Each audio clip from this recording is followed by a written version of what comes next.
Assalamualaikum warahmatullahi wabarakatuh.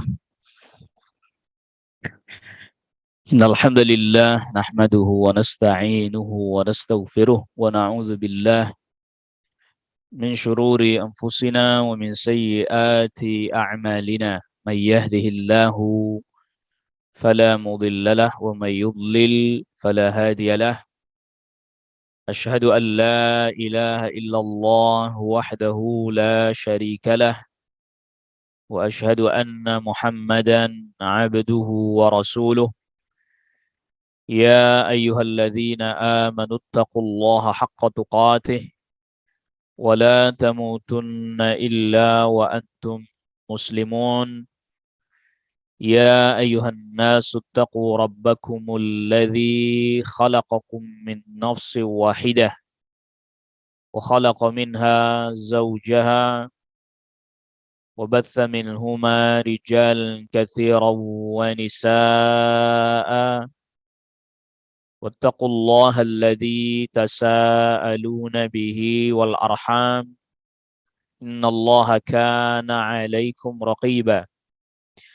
يا أيها الذين آمنوا اتقوا الله وقولوا قولا سديدا يصلح لكم أعمالكم ويغفر لكم ذنوبكم ومن يطع الله ورسوله فقد فاز فوزا عظيما أما بعد. Ma'asyiral hadirin jamaah a'azzakumullah. Pada kesempatan pagi hari ini kita selalu memuji Allah Azza wa Jal karena kita masih diberikan oleh Allah Subhanahu wa taala berbagai macam kenikmatan, nikmat iman, nikmat Islam. Dan juga kita masih diberikan kemampuan bisa menunaikan ibadah serta ketaatan kepada Allah Subhanahu wa taala. Salawat teriring salam semoga selalu terlimpahkan dan tercurahkan kepada Nabi kita Nabi Muhammad sallallahu alaihi wasallam, kepada keluarga, kepada kerabat, dan juga semoga terlimpahkan kepada seluruh sahabat radhiyallahu anhum ajma'in. Ma'asyiral hadirin jamaah a'azzakumullah. Pembahasan kita pada kitab Al-Kabair karya Al-Imam Al-Hafiz Al-Zahabi. Sekarang kita masuk kepada Al-Kabiratu Al-Thaminatu wal Khamsun, yaitu dosa besar yang ke-58. Dosa besar yang ke-58 ini yaitu adalah mencela para sahabat Ansar radhiyallahu anhum ajma'in. Perlu sama-sama kita ketahui mengapa Al-Imam Al-Zahabi membahas menjadi pembahasan tersendiri terkait dengan mencela para sahabat Ansar. Setelah sebelumnya di dosa besar yang ke-57, Al-Imam Al-Zahabi menyebutkan sabbu akabiris sahabah, mencela para pembesar sahabat radhiyallahu anhum ajma'in. Setelah mendatangkan bab itu, Al-Imam Al-Zahabi mendatangkan bab tersendiri secara terpisah, yaitu sabbul ansar radhiyallahu anhum fil jumlah, mencela sahabat Ansar secara umum. Nah ini karena memang ada sebagian orang yang menganggap bahwa sahabat Ansar tidak memiliki hak yang tinggi, tidak memiliki kedudukan yang tinggi.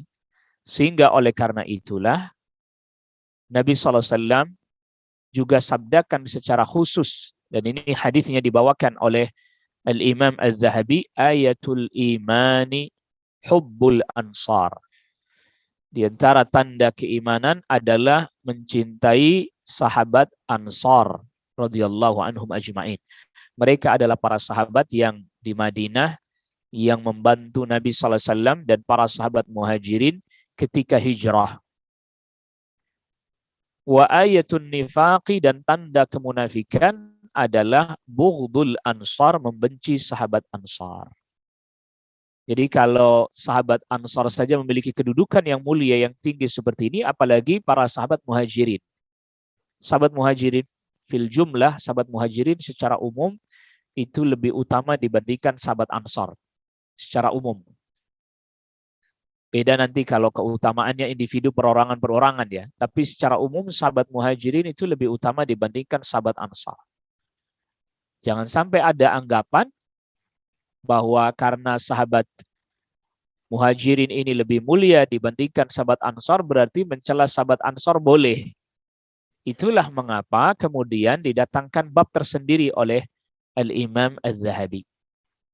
Dan berkata juga Al-Imam Az-Zahabi mendatangkan sabda Nabi sallallahu alaihi wasallam, ini diriwayatkan oleh Al-Imam Al-Bukhari juga dalam Manaqibul Ansar, la yuhibbuhum illa mu'minun. Tidaklah seseorang mencintai sahabat Ansar melainkan dia orang beriman. Wala yubghiduhum illa munafiqun. Dan tidaklah membenci sahabat Ansar kecuali dia adalah orang munafik. Jadi an-nifaq yang dimaksud di sini adalah an-nifaq al-i'tiqadi. Nifaq yang hidah. Nifaq yang akbar. Jadi kalau ada orang membenci salah satu dari sahabat, apakah itu sahabat Ansar atau sahabat Muhajirin, maka para ulama menghukumi setidak-tidaknya dia adalah orang munafik dengan kemunafikan yang besar. Nifaq i'tiqadi, yaitu kemunafikan dari sisi akidah. Dan ini berdasarkan sabda Nabi Sallallahu Alaihi Wasallam tadi. Baik, sekarang kita lanjutkan karena memang pembahasan dosa besar yang ke-58 ini masuk ke dalam sebenarnya pembahasan yang sebelumnya, yaitu larangan mencela para sahabat secara umum. Adapun tadi disendirikan pembahasan ini menjadi bab tersendiri agar supaya orang tidak mengira bahwa mencela sahabat Muhajirin tidak boleh, lalu sahabat Ansar boleh. Itu yang dimaksudkan oleh Al-Imam Az-Zahabi rahimahullahu ta'ala. Lalu kemudian al-kabiratu tasi'atu wal khamsun, dosa besar yang ke-59. Dosa besar yang ke-59, Al-Imam Az-Zahabi mendatangkan judul babnya adalah man da'a ila dhalalatin. Orang yang menyeru pada kesesatan. Ausanna sunnatan sayyi'atan. Atau dia mencanangkan program buruk. Maksudnya dalam urusan agama. Nah, ini berkata para ulama ketika menjelaskan tentang permasalahan ini, ada Al-Imam Ibnu An-Nahas dalam salah satu karyanya Tanbihul Ghafilin.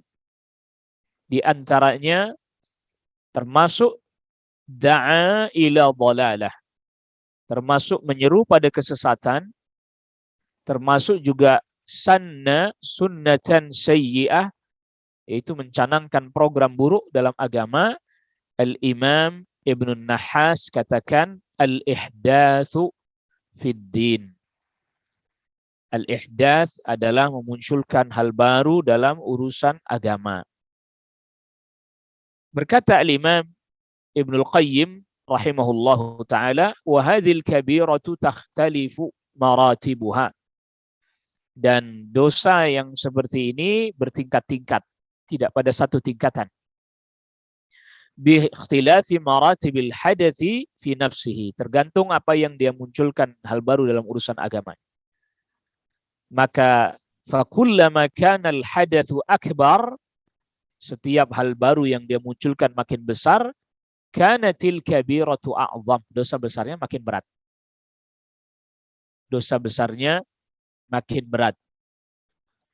Nah, kata Syekh Masyhur Hasan Al-Salman, Ketika Imam Az-Zahabi mendatangkan bab ini, yaitu man da'a ila dhalalah aw sanna sunnatan sayyi'ah, ya ini maknanya sama dengan al-ihdatsu fid din, memunculkan hal baru dalam urusan agama. Sekali lagi, urusan agama, Pak. Bukan urusan dunia.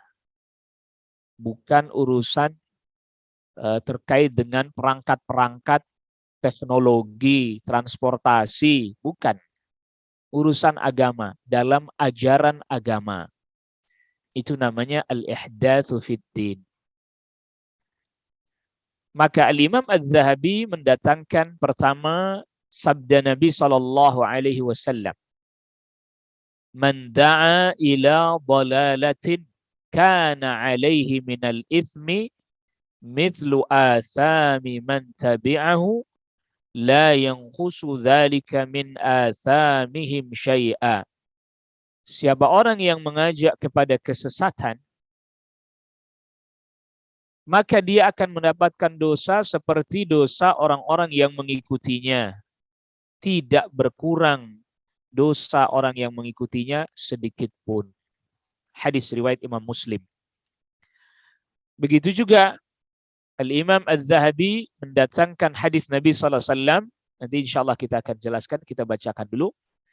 Man sanna sunnatan sayyi'atan. Siapa orang yang mencanangkan satu program yang buruk. Maksudnya dalam urusan agama. Kana alaihi wizruha wa wizru man amila biha ba'dahu.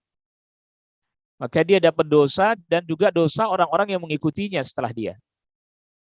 Min ghairi ayyan qusa min auzarihim syai'a, dengan tidak dikurangi sedikit pun dosanya orang yang mengikuti itu. Lengkapnya redaksi hadis ini sebelumnya dengan redaksi man sanna sunnatan hasanatan. Siapa orang yang mencanangkan program yang baik. Falahu ajruha wa ajru man amila biha min ba'dihi. Maka dia dapatkan pahala dan pahala orang-orang yang mengikutinya. Min ghairi ayyan qusa min ujurihim syai'a. Pahalanya orang yang ikuti enggak dikurangi sedikit pun. Nah, hadis ini, hadis yang kita baca ini memiliki latar belakang. Ada sabab al-wurud kalau dalam istilah ilmu hadis. Apa yang dimaksud dengan mencanangkan program baik dan mencanangkan program buruk? Maka membuat hal baru bisa jadi dalam urusan agama. Tapi ternyata hadis ini memiliki latar belakang. Jadi Rasulullah SAW pernah kedatangan tamu orang-orang dari suku Badui, mereka fakir. Mereka orang-orang yang fakir, lalu kemudian Rasulullah SAW seru para sahabat agar bersedekah. Ayo bersedekah untuk saudara kalian ini. Lantas kemudian para sahabat agak lambat meresponnya. Lalu ada satu orang maju. Ada satu orang maju, Rasul, saya sedekahkan harta saya. Dengan sebab satu orang yang maju ini, lalu kemudian orang-orang pun menjadi berbondong-bondong bersedekah. Nah ini namanya, ini berarti kan dari sebab wurud, dari sebab kemunculan hadis ini, lalu Rasul sabdakan, man sanna sunnatan hasanatan. Itu maknanya apa? Program baik dihidupkan kembali. Maka yang menghidupkan sunnah yang baik ini, maksudnya, jadi kalau di dalam hadis ini sunnah, kok ada sunnah yang baik, ada sunnah yang buruk. Ini sunnah secara bahasa, Pak. Ya, sunnah secara bahasa yang berarti adalah at-tariqah, satu tata cara, satu kegiatan, satu aktivitas. Itu namanya sunnah. Apabila ada sunnah itu sudah mati, lalu kemudian ada yang menghidupkan itu dapat pahala. Orang-orang yang mengikutinya menghidupkan juga dapat pahala. Sedangkan orang yang pertama kali menghidupkan dapat pahala dari orang yang mengikutinya, tidak dikurangi pahala orang yang mengikutinya sedikit pun. Yang dimaksud dengan sanna sunnatan sayyi'ah, dia mencanangkan program yang buruk, maksudnya adalah imma dia memulai satu kemaksiatan yang di kampung itu nggak ada yang mengerjakan maksiat itu, dia yang pertama kali ngajak, atau dia termasuk orang yang mengajak kepada meninggalkan sunnah yang baik. Jadi misalnya ada orang di kampung itu rajin sedekah. Dia yang buat apalah sedekah, ngapain? Nah, itu berarti dia sanna sunnatan sayyi'ah. Atau ya tadi dia memulai satu maksiat. Di kampung itu misalnya tidak ada orang tadinya minum khamar. Lalu kemudian dia datangkan khamar. Sehingga kemudian orang pun mulai minum khamar. Dan seterusnya. Maka ini sanna sunnatan sayyi'ah. Jadi hadis Nabi SAW. Man sanna sunnatan hasanah, man sanna sunnatan sayyi'ah. Ini bukan berarti maknanya membuat aturan baru dalam agama. Bukan. Maknanya bukan itu. Maknanya adalah orang yang dia mengajak orang untuk meninggalkan hal baik atau dia memulai hal buruk di tengah kaumnya yang tadinya hal buruk itu tidak terkenal, tidak dilakukan.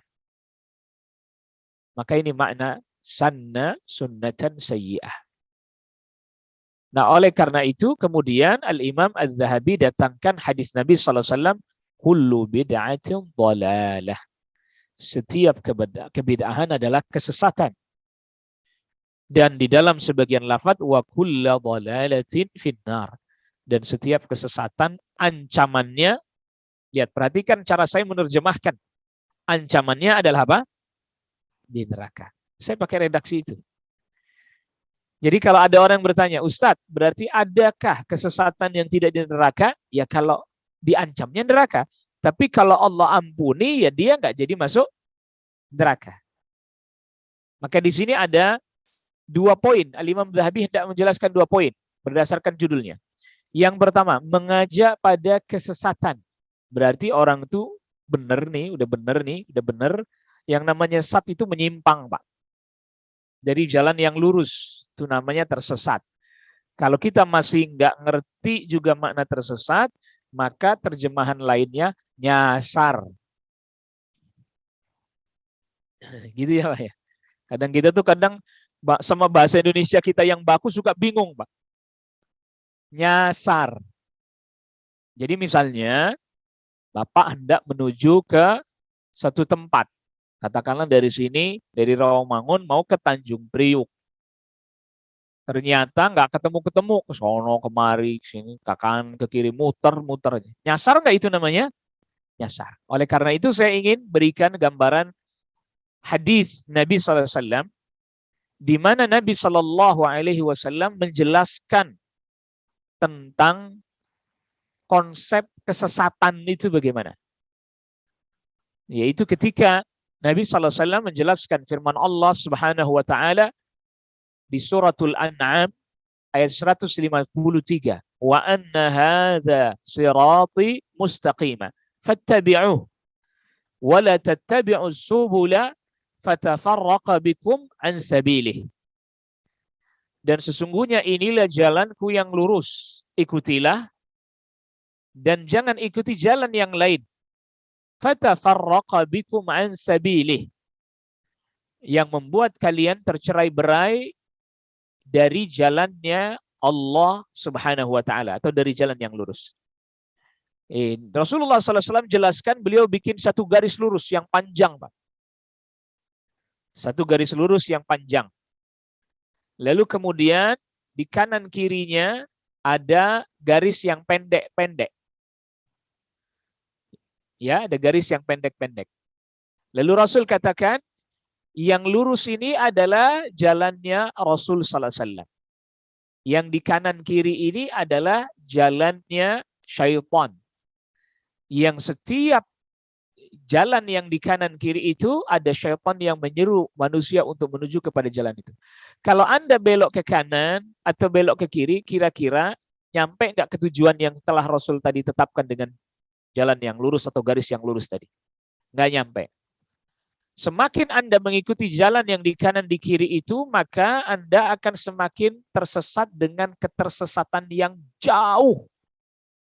Maka nanti ada disebut faqad dhalla dhalalan ba'ida.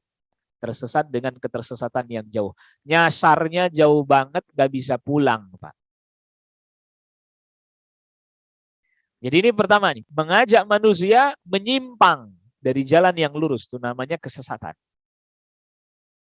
Nah, penyimpangan dari jalan yang lurus itu ada kalanya dia ihdas. Ihdas itu dia yang memulai hal baru itu untuk menyimpang dari jalan yang lurus. Tetapi juga ada kalanya dia tidak ihdas, dia tidak memulai hal baru itu, dia hanya menghidupkan hal baru yang buruk yang udah mati dihidupkan lagi. Makanya Imam Zahabi kasih judulnya dua. Man da'a ila dhalalah, orang yang menyeru pada kesesatan, au sanna sunnatan sayyi'ah, atau dia menghidupkan hal buruk yang sudah terkubur. Nah, itu. Maka di sini ada dua, Pak. Ada dua. Dia yang memunculkan hal baru itu, dia memuncul hal baru dalam agama yang artinya tadi kesesatan. Hal baru dalam agama, sekali lagi hal baru dalam agama. Jangan dihubungkan begini. Ada orang begini, Pak. Kalau memang yang nggak ada zaman Rasul itu nggak boleh, belajar ilmu tajwid berarti nggak boleh, karena sahabat nggak belajar tajwid. Macam mana orang para sahabat belajar tajwid, Pak? Ngomongnya mereka aja udah fasih, Pak. Ya, aneh-aneh aja gitu nih. Para sahabat itu ngomongnya sudah fasih, Pak. Bagaimana mereka belajar tajwid? Belajar tajwid itu untuk orang non-Arab yang masuk Islam, baca Al-Quran nggak bener. Lidahnya lidah ajam, bukan lidah orang Arab. Kalau emang zaman Rasul nggak boleh, berarti belajar ilmu nahwu, saraf nggak boleh dong. Duh, siapa yang bilang belajar ilmu nahwu, saraf nggak boleh? Itu kan nggak ada zaman Rasul, para sahabat juga nggak mengamalkan itu. Para sahabat ngapain belajar ilmu nahwu, saraf, Pak? Ilmu nahwu itu, para ulama nahwu grammatical, itu mengatakan itu baru diperintahkan di zaman Khalifah Ali bin Abi Thalib radhiyallahu an. Beliau perintahkan seseorang yang bernama Abul Aswad Ad-Duali untuk mengumpulkan beberapa kaidah, belum seluruhnya, bahasa Arab. Itu pun terjadi karena orang ajam masuk Islam, ngomong Arab salah-salah. Baca ayat juga keliru-keliru, Pak.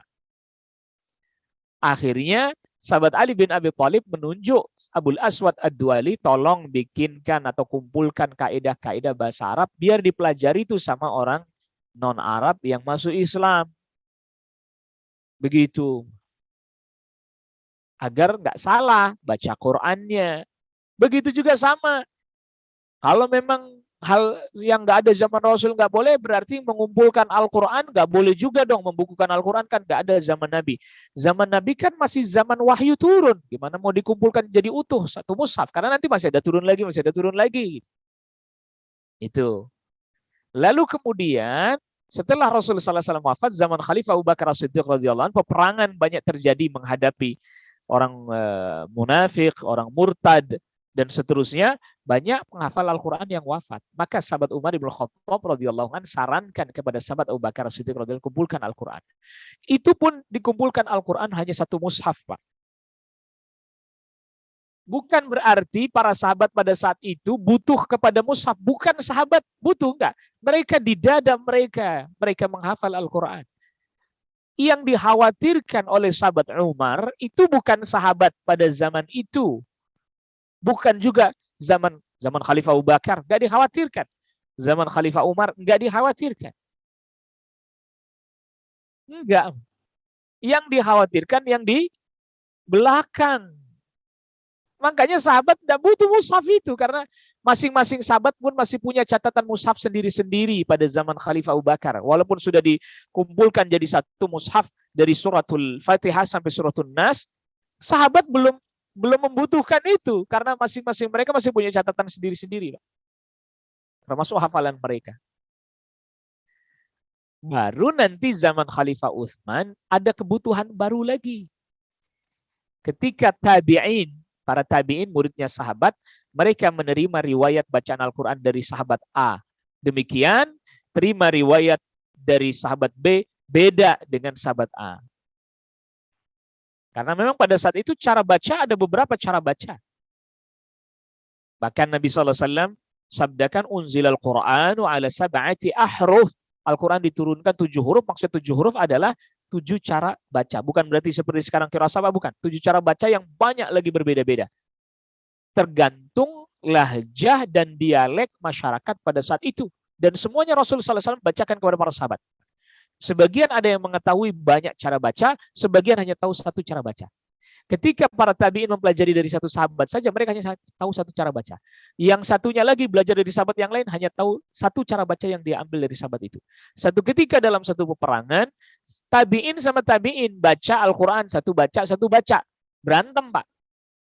Kamu baca Qurannya begitu, dapat dari mana? Dari sahabat ini. Kamu juga begitu, beda sama saya. Berantem, hampir saja berperang, bertikai. Dilaporkan kepada sahabat Utsman Ibn Affan radhiyallahu anhu oleh sahabat Hudzaifah. Akhirnya sahabat Utsman bin Affan panggil lagi sahabat Zaid bin Thabit, panggil. Anda kan yang mengumpulkan Al-Quran zaman Khalifah Abu Bakar? Iya betul. Tolong ambil di mana sekarang? Di tempatnya Hafsah, putrinya sahabat Umar. Akhirnya kemudian didatangkan. Tolong ini orang-orang baca, dicek lagi. Kalau ada perselisihan cara baca, ambil bahasanya orang Quraisy. Singkat cerita, maka cara baca makin mengerucut, Pak, makin menyempit di zaman Khalifah Utsman karena semua harus merujuk kepada Mushaf Utsmani yang ditulis ulang oleh Zaid bin Thabit. Ini karena apa? Jadi sebenarnya Mushaf Utsmani yang berlaku sekarang itu karena faktor ilmu makin turun. Ilmu makin berkurang. Sebagaimana sabda Nabi sallallahu alaihi wasallam. Ini harus kita pahami ya. Jadi apa yang kita bahas ini orang dan juga orang kalau tidak memahami bingung. Jadi bid'ah itu adalah hal baru dalam urusan agama, dalam ajaran agama. Poin penting yang harus kita ingat dan garis besar itu. Bukan urusan dunia, bukan urusan naik motor, bukan urusan naik mobil, bukan urusan pakai laptop. Ini Ustadz ngomong bid'ah ngajinya pakai laptop, pakai Zoom lagi. Nah, ini nggak ada hubungannya ini. Nah kayak beberapa waktu lalu tuh yang lagi rame soal katanya haji pakai virtual itu ya. Yang terus kemudian ada fotonya Syekh Sudes. Itu bukan haji virtual, Pak. Syekh Sudes meresmikan latihan manasik haji dan umroh secara virtual. Nggak tahu ini media kita ini kadang gorengannya matang banget gitu ya. Jadi biar kita jadi lebih mudah. Jadi nanti manasiknya pakai virtual. Jadi seakan-akan kita sedang tawaf di Ka'bah gitu. Maksudnya bukan hajinya yang virtual. Memang kalau udah. Ya, itu sekaligus bukti, Pak. Kita hidup di zaman yang sama aja. Beda tempat, beda waktu. Informasi bisa melenceng nggak sampai ke kita, Pak? Tuh contohnya. Dari Saudi beritanya Syekh Sudes meresmikan latihan manasik haji virtual. Sampai di Indonesia, Saudi ingin membolehkan haji virtual. Ya salah, kan? Udah geser banyak. Anda bisa bayangkan, kita bisa bayangkan dari zaman Rasulullah SAW ke para sahabat, dari para sahabat ke tabi'in, dari para tabi'in ke tabi'ut tabi'in, terus sampai kita hari ini. Ayatnya tidak ada perubahan, dijaga oleh Allah Rabbul Alamin. Hadisnya juga dijaga oleh Allah Rabbul Alamin. Karena Rasulullah SAW bersabda dalam riwayatnya Imam Abu Dawud, utitul Qur'ana wa mithlahu ma'ahu. Aku diberikan wahyu Al-Quran dan yang semisal Al-Quran bersama dengan Al-Quran. Para ulama tafsir itu adalah hadis sunnah. Hadisnya terjaga, tercatat. Bahkan para ulama memilih mana yang sahih, mana yang dhaif dan seterusnya. Pertanyaannya, Pak, pemahaman terhadap ayat itu, pemahaman terhadap hadis itu yang kemudian geser. Ayatnya tidak bergeser, tetap. Lafadznya tetap. Pemahamannya. Sampai sekarang, sampai ke kita, ini apa ini maksudnya? Orang mengatakan ini tafsirnya begini, itu multi tafsir. Maka oleh karena itulah para ulama kemudian mengajak kita untuk ayo kita lihat nih sahabat gimana nafsirinnya ini. Karena mereka generasi yang langsung berjumpa dengan siapa? Rasulullah Sallallahu Alaihi Wasallam. Begitu. Cuma sebagaimana tadi kita sudah isyaratkan, Jangankan kita, Pak. Tabi'in. Berselisih nggak mereka? Berselisih. Karena yang satu dapat dari sahabat A saja, yang satu dapat dari sahabat B aja. Berselisih nggak mereka? Tabi'in. Masih di dalam generasi terbaik umat ini. Itu sudah terjadi perselisihan. Perselisihan itu terjadi di antara sebabnya ya karena berkurangnya ilmu.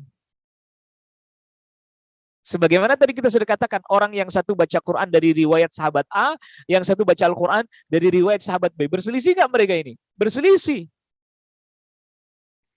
Berselisihnya karena yang satu tidak tahu cara baca yang itu, yang satu juga tidak tahu cara baca yang lain. Kalau tahu selesai urusannya. Jangankan itu pernah terjadi di zamannya Rasul SAW masih hidup. Sahabat Umar bin Khattab radhiyallahu an, ada orang baca Al-Quran beda sama dia, dibawa ke Rasul SAW. Rasul, ini si fulan nama saya, cara bacanya beda, baca Al-Qurannya beda. Coba kamu baca. Sahabat Umar baca. Orang ini baca. Lalu kemudian Rasul SAW katakan, hakadha unzila alayya. Dengan dua cara baca inilah Al-Quran diturunkan kepadaku. Dua-duanya datang dariku. Selesai, karena Rasul masih apa? Masih ada. Jadi ada perselisihan, ada permasalahan, tinggal langsung tanya kepada Rasul SAW. Selesai sudah urusan. Setelah Rasulullah SAW wafat, maka para khulafa ar-rasyidun yang dimulai dari sahabat Abu Bakar As-Siddiq radhiyallahu anhu, mereka bukan hanya sekedar khalifah pemimpin negara, tapi mereka juga ulama. Maka mereka pun bertanya kepada khalifah. Termasuk juga keputusan-keputusan hukum tanya sama khalifah.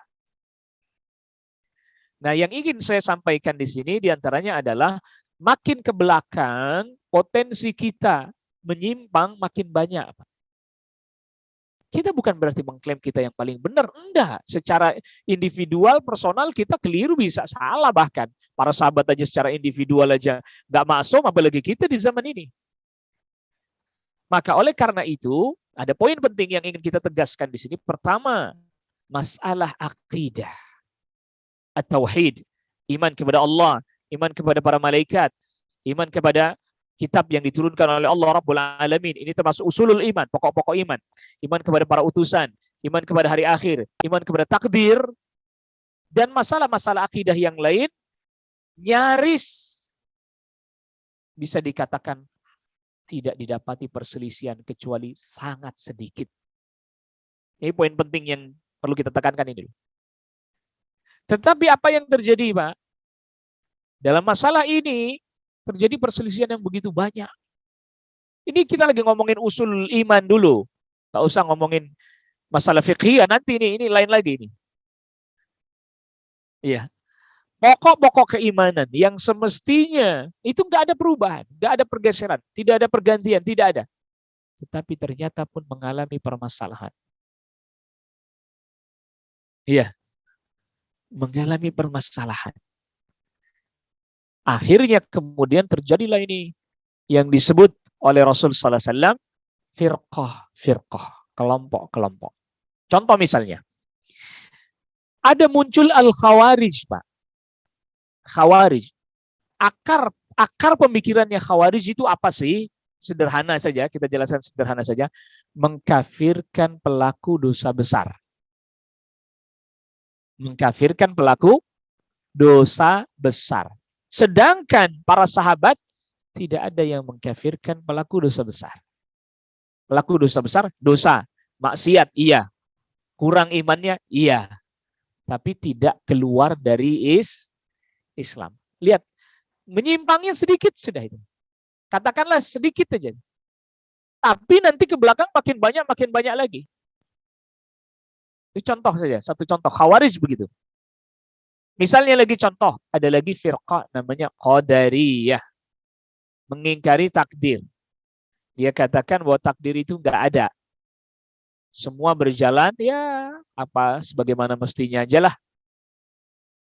Lama-kelamaan terjadi perselisihan lagi di belakang.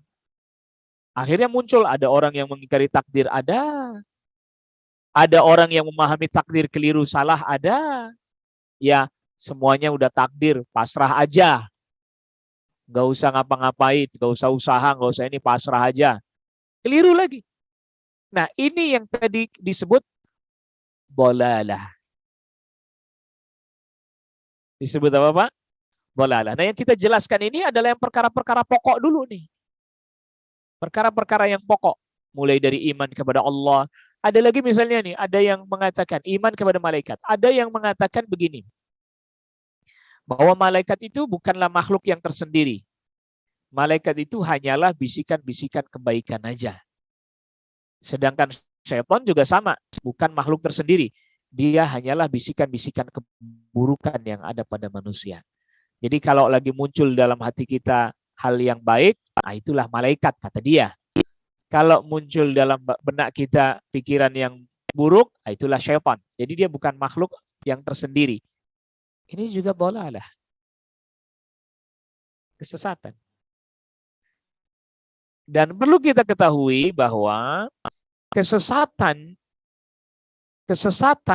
wallahu alam itu lebih pada pola pikir, Pak. Mindset. Sedangkan sanna sunnatan sayyi'ah itu actionnya. Itu amal prakteknya. Oleh karena itu para ulama katakan sunnatan sayyi'ah itu muncul karena sebab dalalah. Satu, perbuatan yang buruk itu muncul karena keyakinan yang keliru, yang salah. Begitu. Iya. Jadi dilihat dulu ini dia kelirunya mindsetnya. Karena nanti dari situ akan mendorong dia berbuat keliru. Makanya sahabat Ali bin Abi Thalib radhiyallahu an ketika muncul satu firqah namanya Khawarij tadi, itu tadinya mereka itu loyalisnya sahabat Ali bin Abi Thalib. Sangat loyal. Lalu kemudian tatkala sahabat Ali bin Abi Thalib ada perbedaan pandangan dengan Muawiyah bin Abi Sufyan radhiyallahu an, sahabat Ali bin Abi Thalib radhiyallahu an perang dalam perang Siffin, yang lalu kemudian akhirnya diselesaikan dengan arbitrase tahkim angkat mushaf. Akhirnya masing-masing mengutus utusan, deadlock, nggak ketemu solusi. Pulanglah akhirnya sahabat Ali bin Abi Thalib mengutus sahabat Abu Musa al-Asy'ari, lalu kemudian sahabat Muawiyah bin Abi Sufyan mengutus sahabat Amr bin Al-As radhiyallahu anhu untuk berdiskusi. Singkat cerita deadlock, nggak ketemu solusinya. Akhirnya masing-masing pulang. Sahabat Muawiyah kembali ke Syam, memang beliau gubernur Syam tadinya, lalu kemudian sahabat Ali bin Abi Thalib kembali ke Kufah. Di tengah perjalanan ada satu kampung namanya Harura. Kampung namanya Harura. Ada sekitar 8.000 orang berhenti di situ, tidak mau ikut bergabung dengan sahabat Ali lagi. Kenapa? Kata mereka, sahabat Ali bin Abi Thalib khalifah telah menyelisihi hukum Allah. Masa peperangan diselesaikan dengan menyerahkan hukum kepada 2 orang manusia. Ini berarti telah menyerahkan hukum kepada selain Allah, dan sahabat Ali menurut mereka telah kafir, keluar dari Islam. Itu i'tiqad mereka, itu dolalahnya mereka. Lalu kemudian puncaknya sahabat Ali bin Abi Thalib masih dolalah dijelaskan dengan al-huda, dengan petunjuk. Diutus sahabat Abdullah bin Abbas untuk berdiskusi dengan mereka, memperbaiki cara berpikir mereka, diskusi, dialog. Singkat cerita, selesai dialog, diskusi, ada separuh dari mereka yang taubat, sekitar 4.000 orang taubat. Tapi masih sisa 4.000 lagi yang tidak mau taubat, dan kebanyakan mereka adalah para tokoh-tokohnya. Akhirnya dari dalalah, dari keyakinan yang keliru, pemahaman yang keliru, maka mereka akan melakukan satu action sunnah sayyi'ah yang buruk, yaitu ketika ada rombongan para sahabat lewat di kampung mereka, diserang, lalu kemudian dibunuh, lalu kemudian diambil hartanya. Bahkan pada saat itu ada salah seorang istrinya sahabat, yaitu Abdullah ibn Khabbab ibn al-Arad, lagi hamil, dibelah perutnya, dikeluarkan janinnya oleh mereka. Sama-sama muslim. Tapi karena tadi ada dalalah, akhirnya kemudian berdampak pada sunnatan sayyi'ah. Mereka menyerang sesama kaum muslimin, lalu kemudian merampas harta, membunuh, karena sudah dikafirkan sama mereka. Dan siapapun orang yang membenarkan dan mengikuti sahabat Ali bin Abi Thalib, menurut mereka kafir juga. Ini multi level takfir namanya. Nah, ini namanya dolalah, kesesatan. Dari cara berpikir yang keliru, pemahaman yang keliru, cara pandang yang keliru. Sederhananya, para ulama kemudian menyederhanakan lagi dengan istilah al-ghulu, berlebihan. Berlebihan. Al-Khawarij ini berlebihan. Sehingga setiap orang yang berbuat dosa besar menurut dia langsung divonis kafir, lalu kemudian langsung setiap hukum yang terkait dengan kafir langsung dia letakkan dan dia tempelkan pada orang yang telah dia hukumi itu. Halal darahnya, halal hartanya, boleh dibunuh, boleh dirampas hartanya dan seterusnya. Akhirnya terjadilah sunnatan sayyi'ah. Nah, maka oleh karena itu yang namanya sunnatan sayyi'ah, perbuatan yang keliru, yang menyimpang itu berasal dari i'tiqad yang menyimpang, dhalalah. Nah, maka yang perlu, jadi jangan pernah Anda kira, jangan pernah kita kira bahwa yang namanya mempelajari konsep itu mudah. Justru yang paling susah ini, menanamkan konsepnya itu. Kita ini, kaum muslimin ini, kadang teknisnya, amaliyahnya Islam. Dia salat, dia wudhu, dia salat, dia puasa, dia haji, dia zakat, dan seterusnya, sedekah. Tapi apa? Mindsetnya mindset Yahud dan Nasara. Kebiasaannya, tradisinya, tradisi Yahud dan Nasara.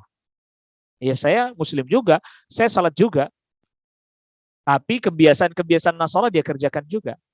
Atau bahkan, ya saya salat juga, tapi ya perempuan misalnya, wanita muslimah, saya Muslim kok, Muslim, saya salat juga, syahadat juga, ya tapi menurut saya jilbab nggak wajib. Lihat, gimana ini? Kalau dia adalah orang pertama yang menyebarkan pemikiran itu, jilbab tidak wajib misalnya, lalu orang ngikuti, maka dia sanna sunnatan sayyi'ah, sekaligus juga dia menyebarkan dhalalah, dia juga da'i ila dhalalah. Dan itu bahaya.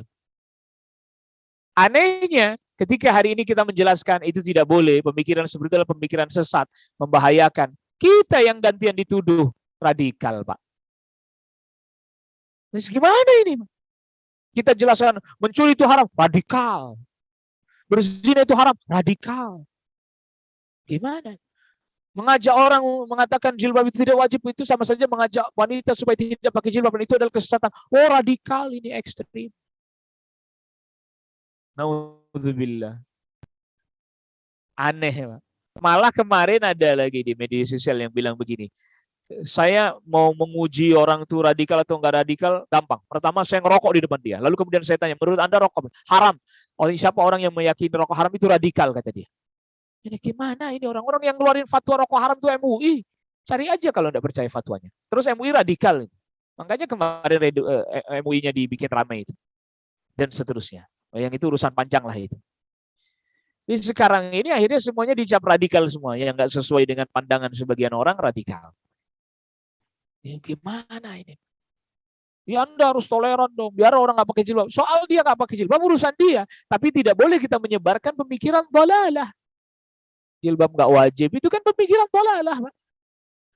Pemikiran dhalalah. Nggak ada akarnya itu. Nggak ada para ulama yang fatwakan begitu dahulu-dahulunya, nggak ada. Makanya lihat bagaimana pergeseran-pergeseran. Coba direnungkan. Dan tentu tadi kita sudah katakan yang namanya kesesatan itu bertingkat-tingkat. Nah, kita ini kadang nggak tahu yang prioritas. Giliran yang mestinya kita itu masalah prioritas kita harus kenceng, kita kendor di situ. Giliran yang masalah itu para ulama masih terjadi perselisihan lapang-lapang, kita kenceng banget di situ. Misal kunut subuh, Pak. Kenceng bener sampai sekarang. Kunut subuh biasa para ulama berselisih. Fiqhiyah. Maka tadi kita udah singgung. Tapi urusan apa namanya? Tadi contohnya jilbab enggak wajib. Ini mah enggak ada ulama fikihnya yang fatwain. Ayo deh dicari. Membolehkan laki-laki non muslim menikahi wanita muslimah. Ini mah enggak ada ulama fikihnya yang bolehin, enggak ada. Ayo dicari dah. Enggak ada mazhabnya. Menghalalkan LGBT ini mah enggak ada mazhabnya ini, Pak. Enggak ada mazhabnya, mazhab fikihnya enggak ada. Kunut subuh masih ada mazhab fikihnya, para ulama ada fatwakan itu berdasarkan dalil. Bolehin LGBT dari mana? Dalilnya, nasnya dari mana? Gak ada. Saya masih ingat dialognya salah seorang ketua MUI yang terkait dengan masalah pernikahan laki-laki non-muslim dengan wanita muslimah. Ditanya, Anda bacanya literatur apa? Mazhab siapa? Ulamanya siapa? Tolong sebutin. Nggak bisa nyebutin. Lalu playing victim. Ya Anda jangan begitu dong. Hormati pendapat dong. Jangan merasa benar sendiri. Lu yang namanya ranah ilmiah itu, dia bisa nggak datangkan bukti bahwa ada yang fatwakan gitu. Lah kalau cuman dari pendapatnya dia sendiri, ya nggak mutabar, Pak, nggak dihitung. Makanya para fuqaha katakan walaysa kullu khilafin ja'a mu'tabara. Tidak setiap khilaf perbedaan lalu dianggap mu'tabar, boleh gitu. Apalagi ini urusan agama, akhirnya ya hormati dong dapat orang. Dapat siapa? Pendapat Anda? Pendapat para ulama? Masa kita mau samakan pendapat dia dengan pendapatnya para ulama yang berdasarkan ilmu? Pendapat dia nggak punya ilmunya, dalilnya tidak ada. Pendahulunya yang bilang begitu nggak ada. Nah, ini yang namanya mengajak pada dolalah. Ya ada sandaran ilmunya. Kalau tahu ada fatwanya sekalipun itu diuji seberapa kuat fatwa itu. Apalagi ini fatwanya tidak ada, apalagi dalilnya. Ini yang harus kita pahami nih. Jadi itu namanya dolalah, Pak. Coba ngajak orang atau mengatakan jilbab tidak wajib. Fatwanya para ulama terdahulu siapa? Nggak ada. Berarti kan nggak ada pendahulunya. Putus mata rantai namanya. Pemahaman dia berarti terputus mata rantai dari para sahabat, dari para ulama terdahulu. Masa kemudian kita katakan itu perbedaan sih? Kalau semua perbedaan yang seperti ini dibenarkan, yakin. Seperti yang Rasulullah SAW sabdakan. Ini kalian sama aja ngikutin garis-garis yang ke kanan ke kiri ini. Bukan berarti kita ngerasa benar sendiri, enggak. Tapi ayo kita kembalikan aja. Gimana dulu Rasul, para sahabat gimana, para tabi'in gimana. Tabi'ut tabi'in gimana pemahamannya. Wallahu ta'ala ala wa alam. Kita cukupkan kajian kita. Yang saya sampaikan saya cukupkan. Tapi, ada soal jawab. Fadhal.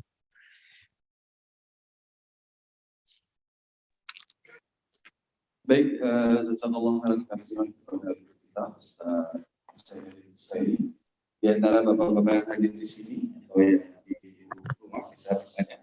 Saya berikan dulu kesempatan untuk yang hadir di masjid.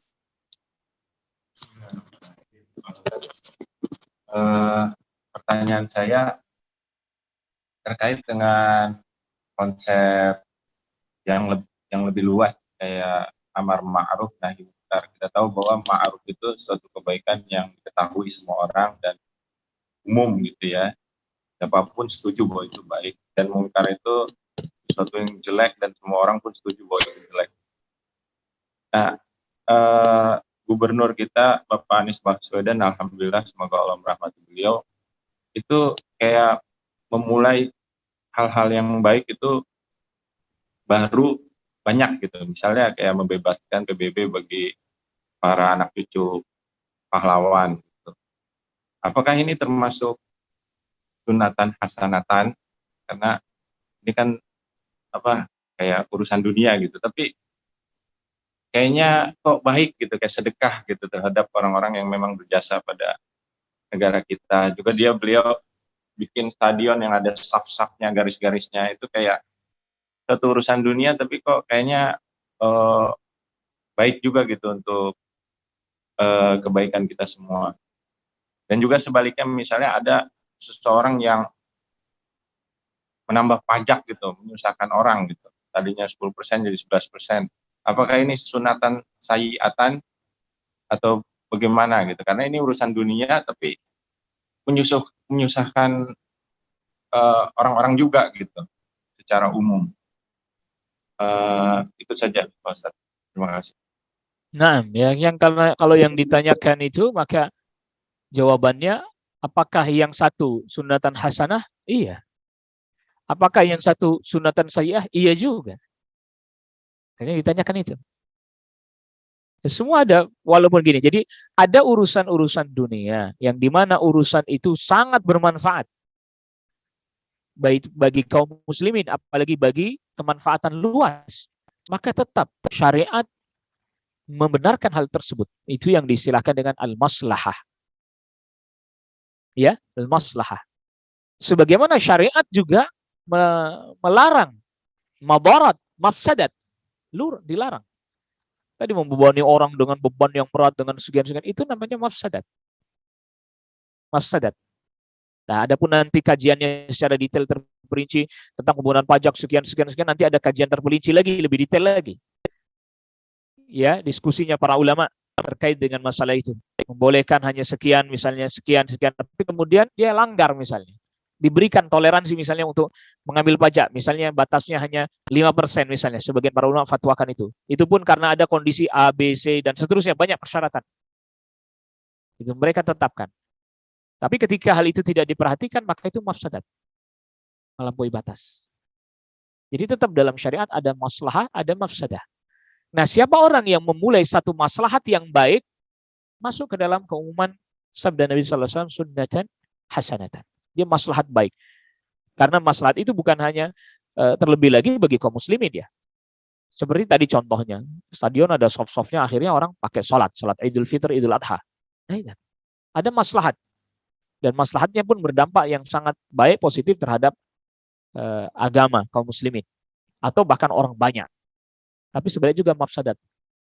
Itu juga sama. Belum pernah ada, dia yang mulain. Akhirnya orang meniru, orang mengikuti, masuk ke dalam keumuman sabda Nabi sallallahu alaihi wasallam tadi. Wallahu a'lam.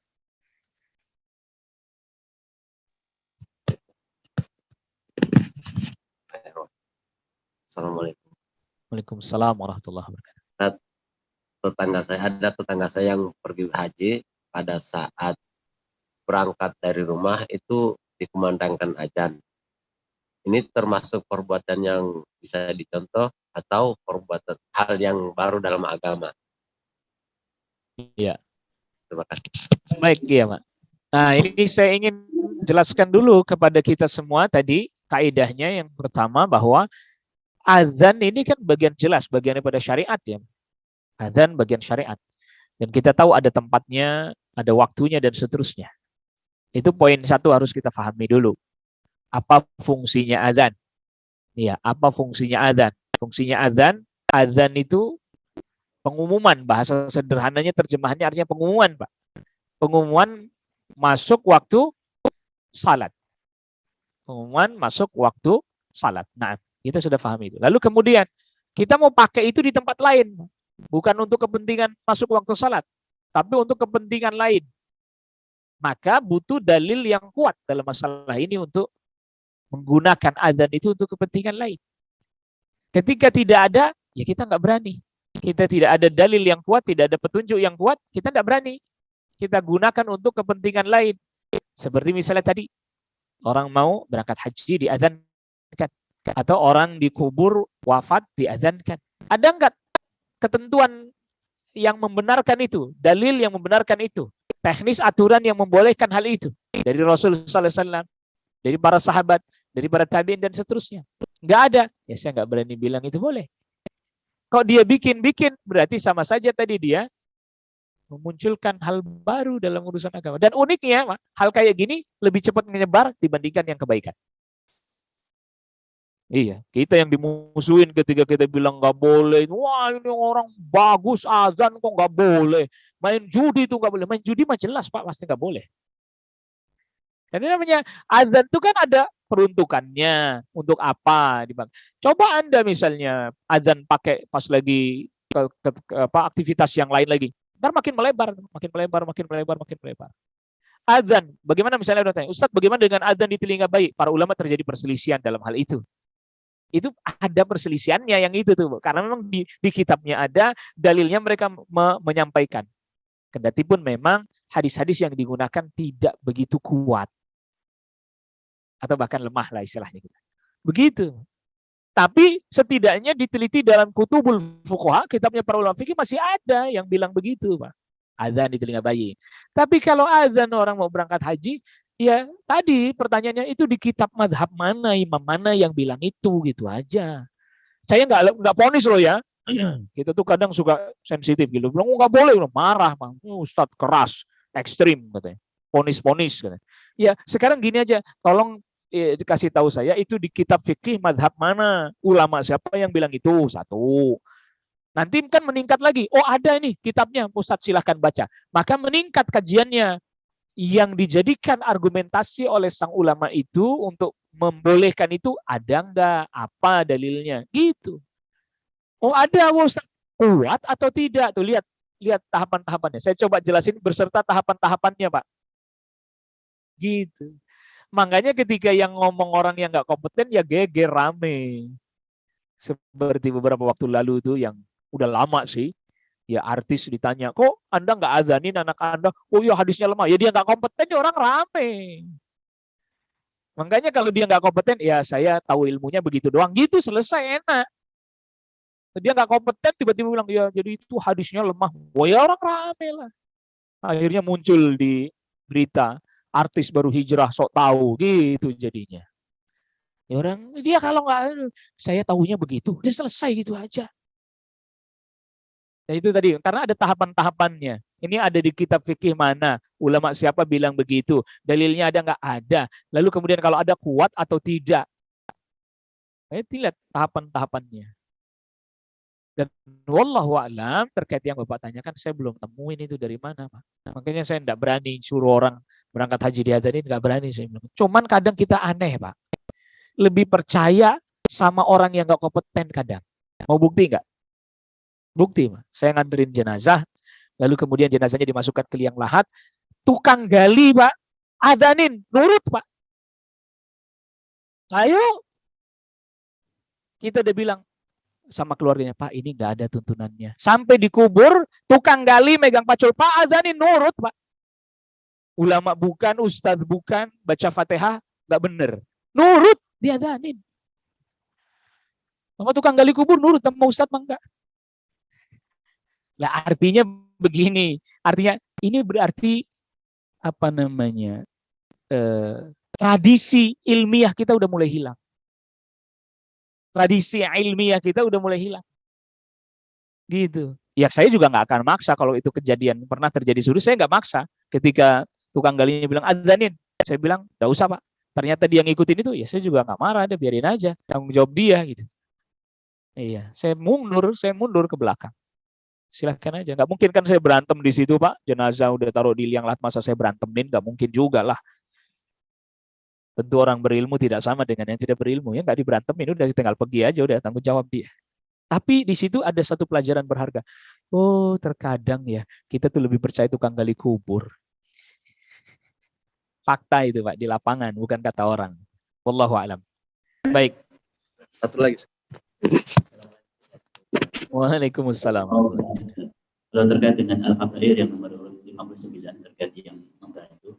Kalau dalam Islam itu kan, ataupun kondisi dari dulu atau sekarang, itu kan kita banyak yang, terutama untuk kegiatan zikir itu kan ada yang kelompok-kelompok apa itu, kayak Qadiriyah, Naksabandiyah, itu namanya kelompok tarekat, maksudnya tarekat.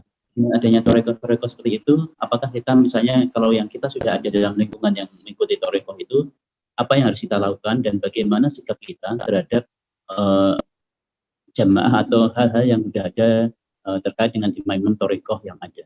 Baik. Ataupun mungkin sikap kita terhadap toreko yang baru, kan karena toreko itu perkembangannya sangat cepat ya, apalagi yang toreko yang terakhir ramai di TV itu. Bagaimana sikap kita dan ataupun apa yang harus kita lakukan terhadap saat kita di lingkungan torikoh ataupun terhadap imam torikoh baru yang mungkin itu ada di lingkungan kita. Baik, ini sudah masuk masalah perinci detail-detail ya Pak ya. Sedangkan tadi penjelasan kita masih pada tataran yang sangat global, mujmal. Sedangkan kasus yang ditanyakan ini sudah kasus rinci detail, termasuk tadi kasus azan dan seterusnya rinci detail. Perlu kita ketahui Pak. Pertama, ini kita lagi ngomongin tiga sekaligus. Syariat, ma'rifat, hakikat kita jadiin satu ini semuanya. Kenapa Pak? Karena hakikat yang tahu kebenaran siapa? Allah dan Rasulnya. Betul nggak? Betul ya. Juga yang tahu syariat yang paling tepat untuk kita, Allah Rabbul Alamin, lalu Allah wahyukan kepada Rasulullah SAW. Maka sederhananya begini Pak. Imam tarekat kita ya Rasul SAW. Imam tarekat kita adalah siapa? Rasulullah SAW.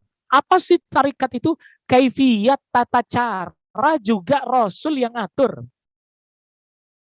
Tarikat itu secara bahasa artinya tadi, sunnah tadi, tata cara, kaifiyat. Rasulullah SAW. Dan itu tugas Rasul SAW. Makanya Allah utus utusan, itu tugasnya. Di antaranya adalah menjelaskan bagaimana cara kita mendekatkan diri kepada Allah Subhanahu wa Ta'ala. Nah, lalu nanti ini para sahabat ngikutin Rasul SAW. Berdasarkan ilmu mereka, nanti para sahabat ajarkan kepada muridnya lagi. Dan terus. Maka perbedaannya akan terjadi dalam masalah-masalah yang belum dijelaskan oleh Rasul SAW. Tapi tetap permasalahan itu harus dijawab berdasarkan panduan dan tuntunan yang datang dari Rasul SAW. Nah, panduan tuntunan itu ada kalanya bersifat tegas, jelas. Ada bersifat yang masih perlu direnungkan dan digali lebih mendalam lagi. Diistilahkan oleh para ulama fikih dengan ijtihad. Nah, maka dengan demikian sebenarnya tidak ada tariqah kecuali tariqahnya Rasul Sallallahu Alaihi Wasallam. Adapun para sahabat, mereka mengajarkan agar kita mengikuti tariqahnya Rasul Sallallahu Alaihi Wasallam. Adapun al-a'immah al-arba'ah, 4 imam madhab juga mengajarkan kita agar supaya kita mengikuti tariqahnya siapa? Rasul Sallallahu Alaihi Wasallam. Adapun beberapa masalah detail rinci mereka berbeda karena hasil ijtihad yang berbeda. Tapi pada prinsipnya mereka mengikuti itu. Nah, ini kan kemudian belakangan terjadi semacam kayak tadi tarekat-tarekat yang menjadi lebih spesifik lagi dengan zikir tertentu yang khas dan seterusnya dan seterusnya dan seterusnya. Ini sudah mulai menjadi permasalahan baru lagi, bukan lagi pembicaraan tentang mazahib lagi, tapi sudah lebih mengerucut lagi, mengecil lagi, mengecil lagi, mengecil lagi, mengecil lagi. Sekarang pertanyaannya sederhana, Pak. Kalau begitu semakin terpecah nggak kita, Pak? Ya. Semakin terpecah, makin nampak nggak perbedaan? Iya. Si fulan mengamalkan tarekat yang ini, ciri-cirinya khasnya begini, zikirnya sekian ribu misalnya. Si fulan lain lagi, zikirnya begini. Begitu.